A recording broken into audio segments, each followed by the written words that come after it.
We saw what happened during, the first pandemic of this century, how much money was created to try to lock everybody in their homes. Well, what's going to happen when the United States is being dethroned by a bunch of other countries and they have to share power? Do you think they're going to go quietly into the night and just accept it? Or print as much money as they can to do what they can to forestall that situation? And the balancing factor is Bitcoin. We love volatility. We love the natural state of the universe. The authorities hate it. And so as they print more money, Bitcoin and other cryptos go up in value. So that's where I believe the real bull market starts. Today, we'll examine Arthur Hayes' most recent observations on the constantly changing cryptocurrency market. Given the present state of global liquidity, the approaching U.S. elections, and the possibility of political chaos, Hayes, a long-term bull in cryptocurrencies, explains to us how he has positioned himself. He also will talk about how the markets are being shaped by macro variables like fiscal dynamics and central bank policies, and why he is getting ready to de-risk before the pandemonium of elections arrives. Hayes also predicts how the results of the US election would infuse new dollars into the world economy, enabling Bitcoin and other cryptocurrencies to see significant growth until 2025. Now let's hear his following words. Yeah, so obviously Maelstrom is a long-only fund. We have a big bag of Bitcoin and Ethereum. We also have a lot of early stage token deals. So we're long. We've always been long. What we're really talking about, at least from our perspective, is at the edges, do we play around with how much cash that we hold? Should I be taking some cash from my non-crypto portfolio and adding it into crypto? That's how I'm going at it. Obviously, every single investor is different, so you can't really take an apples to apples comparison between what we're doing at Maelstrom and what you're doing with your own portfolio. But this is how I'm thinking about things. So obviously, right now, we have a very favorable liquidity environment. Fed's cutting rates. The European Central Bank recently cut rates. The BOJ was on hold.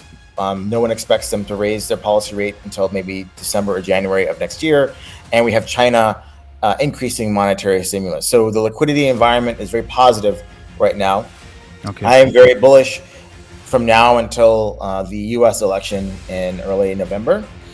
And at that point, I believe until the president is known, and I don't think it's going to be known on election day. I think it's going to take 3 to 6 months before the president is chosen in the United States.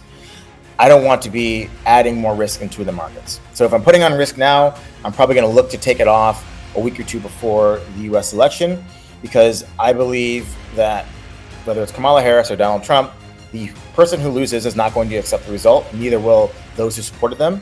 And they will agitate via legal means. They will agitate via violent means in the streets. And any adversary of the United States who wishes to exploit a power vacuum because the president's stance isn't known is going to engage in, military actions against targets that they otherwise wouldn't have done because there's a power vacuum in the U.S. In addition, we have a debt ceiling debate on the 1st of January. The U.S. can't issue any more debt. So we have all these things coming together between the election and first quarter of next year. And so until the president is known and all the legal and people in the streets, all that evaporates, I don't really want to be in financial markets. Once that's settled, then it's off to the races. Whoever wins the election is going to print money. They have their particular programs. Donald Trump's going to cut taxes. Kamala Harris is going to increase welfare payments. But both sides are in agreement that the government's role in terms of how much it spends needs to expand, regardless of where that expansion is. And so as crypto holders, we don't really care what they spend the money on. We just know that they're borrowing more money. And if the United States is borrowing more money, then the Europeans are going to borrow more money. The Chinese are going to borrow more money. The Japanese are going to borrow more money. So everybody's going to do the same thing at the same time. And so the liquidity, the fiat liquidity in the system is only going to increase. And so, the real bull market, if you want to say that, Bitcoin's up 3x since March of 2023. So I think we're really in the real bull market. But if you've been buying the wrong assets, the real bull market might start sort of, end of first quarter, early second quarter of 2025.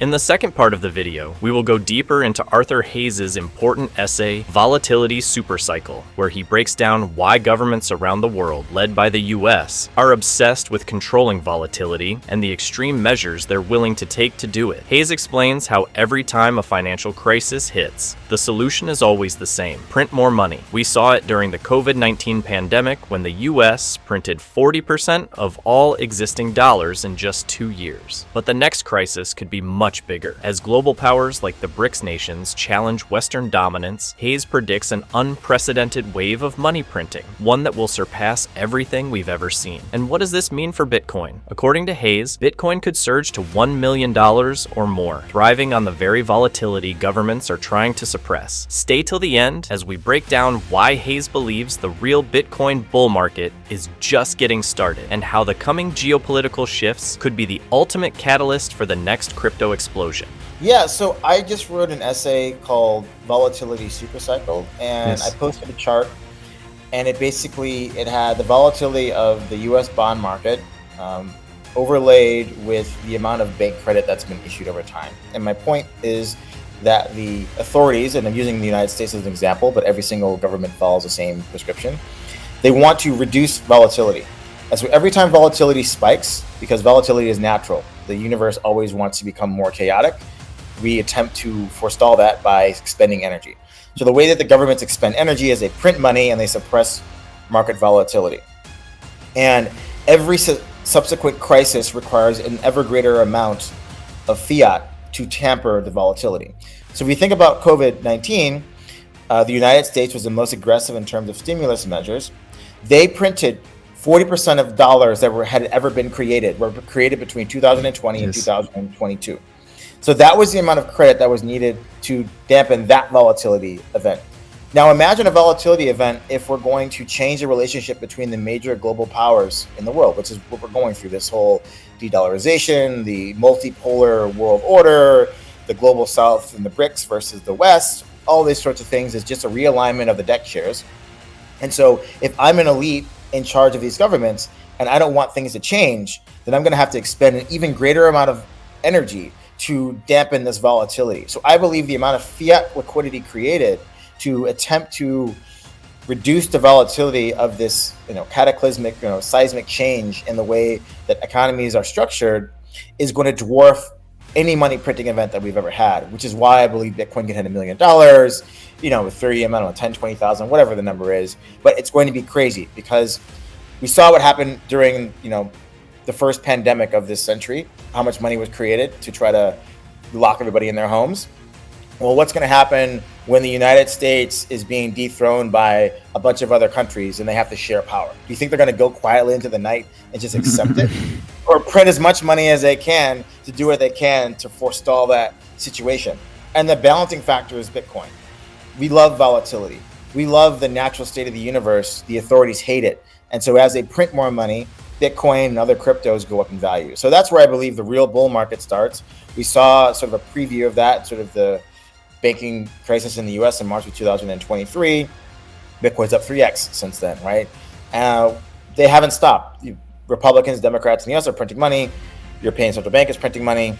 China eventually is going to have to print money to stop the deflation in China. Japan has never stopped printing money. So, it's only going to get worse in terms of the amount of fiat going around the world.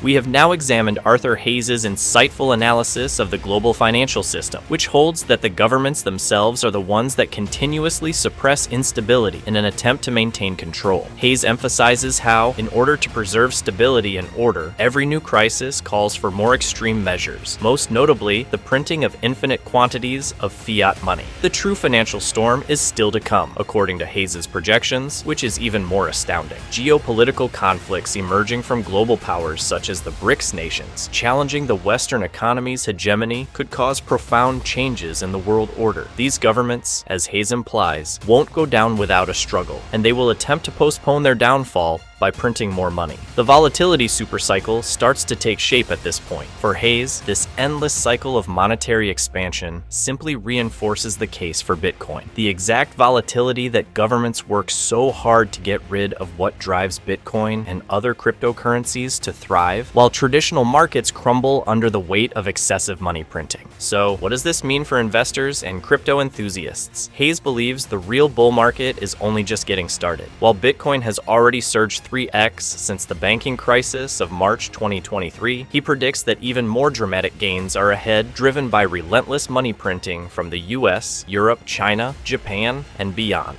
Until next time, don't forget to like and subscribe for daily videos like this.